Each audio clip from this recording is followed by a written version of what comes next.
കഴിഞ്ഞ ദിവസം അച്ഛൻ ഫുഡ് എടുക്കാനായിട്ട് മറന്നുപോയി. അങ്ങനെ ഞാൻ അച്ഛൻ ജോലി ചെയ്യുന്ന സ്ഥലത്ത് ഫുഡ് കൊണ്ടു കൊടുക്കാനായിട്ട് പോയപ്പോ അച്ഛൻ കിണർ കുഴിച്ചുകൊണ്ടിരിക്കുകയായിരുന്നു. അപ്പൊ ഏകദേശം ഒരു തീരാറായി. അപ്പൊ ഞാൻ കയറി എന്നാ പിന്നെ വീഡിയോ എടുത്ത് നിങ്ങളെ കൂടി ഒന്ന് ഷെയർ ചെയ്യാന്ന് വിചാരിച്ചു. അങ്ങനെ ഇപ്പൊ ഞാൻ ചെല്ലുന്ന സമയത്ത് ഇനിയിപ്പോ ഒരു 3 റിങ്ങോട്ട് ബാലൻസ് ഇനി കുഴിക്കാനുള്ളൂ. അപ്പൊ കരയ്ക്ക് 3 പേരുണ്ട്. ഒന്ന് എന്റെ അച്ഛന്റെ 2 കൂട്ടുകാരാണ്. ഈ മഞ്ഞ ഉടുപ്പിട്ടതാണ് പൈജി ചേട്ടൻ, ഞങ്ങളുടെ വീടിന്റെ അടുത്തുള്ളതാണ്. പിന്നെ ഈ ഒരു കയറ് വലിക്കുന്ന ചേട്ടൻ കണ്ട, അതെന്റെ കൂട്ടുകാരന്റെ അച്ഛനാണ്. ഞാനും അവനൊക്കെ പണ്ട് 8ാം ക്ലാസ്സിലൊക്കെ ഏകദേശം ഒരുമിച്ച് പഠിച്ചിരുന്നതാണ്. അവനിപ്പോ കാണാറില്ല. പുള്ളി നല്ല കമ്പനിയാണ് എന്തായാലും. പിന്നെ ഒരാളുള്ളത് എന്റെ അച്ഛന്റെ കൂട്ടുകാരന്റെ മകനാണ്. ആളിപ്പോ എഞ്ചിനീയറിങ് ഏതാണ്ടൊക്കെ ചെയ്തിട്ടുണ്ട്. അവൻ എന്തോ ജോലിയൊക്കെ ചെയ്യുന്നുണ്ട്. അവിടെ എന്തോ പറഞ്ഞ് ലീവ് എടുത്തിട്ടാണ് ആൾ ഇവിടെ വന്നിട്ട് ഈ കിണർ പണിക്ക് ഹെൽപ്പ് ചെയ്തുകൊണ്ടിരിക്കുന്നത്.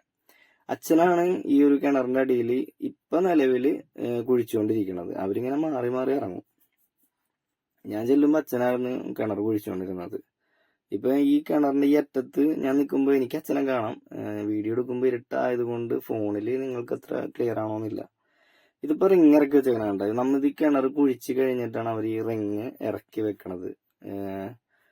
അതിനകത്ത് ഈ മണ്ണിങ്ങനെ മാറി കിടക്കണുണ്ട്. അതായത് നമ്മ ആദ്യം കരയ്ക്ക് മുകളിനെ കുഴിച്ച് വരുമ്പോഴുള്ള മണ്ണാണ് ഈ മഞ്ഞ കളറുള്ള മണ്ണ്. പിന്നെ ഒരു കുറെ അടിയങ്ങട് താന്ന് കഴിയുമ്പോൾ ഇങ്ങനത്തെ ഒരു കറുത്ത മണ്ണ് കിട്ടും. ഈ ഒരു കറുത്ത മണ്ണിന് ഇവര് കണ്ടല് എന്നാ പറയാ. കണ്ടലിന് മുന്നേയും ഈ ഉറവുണ്ടാവും, കണ്ടല് കഴിഞ്ഞിട്ടും ഉറവുണ്ടാവും. കണ്ടല് കഴിഞ്ഞിട്ട് മണ്ണ് ഉണ്ടെങ്കിൽ നല്ല ക്ലിയർ ആയിട്ടുള്ള വെള്ളം കിട്ടും എന്നാണ് അച്ഛൻ പറഞ്ഞു കേട്ടിട്ടുള്ളത്. അങ്ങനെ കുറച്ചു നേരം അവിടെയൊക്കെ നടന്നു. കാരണം നമുക്ക് ഇനി ക്ലാസ് ഒന്നും ഉണ്ടായിരുന്നു. എനിക്ക് കുറച്ച് ഫ്രീ ടൈം കിട്ടിയതായിരുന്നു. കുറച്ച് കഴിഞ്ഞപ്പോഴത്തേക്കും അവിടെ വണ്ടി വന്നു റിങ് ഇറക്കാനായിട്ടുള്ളത്. ആ ഒരു റെഡ് ഷർട്ട് ഇട്ടേക്കണല്ലേ, അതാണ് എന്റെ അച്ഛൻ. അത്യാവശ്യം നല്ല പ്രായമൊക്കെ ഉണ്ട്. കാണുമ്പോ ചെറുപ്പക്കാരനെ കൂട്ടി ഇരിക്കണമെന്ന് മാത്രമേ ഉള്ളൂ. 50 വയസ്സുണ്ട് ഇപ്പൊ. കണ്ടാ പറയൂല, മമ്മൂട്ടിയായിട്ടിരിക്കെ. അപ്പൊ ഇത് അന്ന് വൈകുന്നേരം, ഇത് പിറ്റേ ദിവസം ഉണ്ട്. ഇത് പിറ്റേ ദിവസം ഞാൻ അവിടെ ചെന്നപ്പോഴത്തേക്കും അവര് ഈ ഒരു അത്ര ഉണ്ടായിരുന്നു. അതായത് റിങ് ഇറക്കി ഏകദേശം കരയുടെ ആ ഒരു ലെവലിലേക്ക് എത്തിച്ചിട്ടുണ്ടായിരുന്നു. ബാലൻസ് ഈ ഒരു 3 റിങ് മാത്രമേ ഇറക്കാനുണ്ടായിരുന്നുള്ളൂ. അങ്ങനെ അവരുടെ കിണർ പണി അത് മൊത്തത്തിൽ കംപ്ലീറ്റ് ചെയ്തു. ഈ ഓണർക്ക് ഭയങ്കരമായിട്ട് ഇഷ്ടപ്പെട്ടിട്ടാ.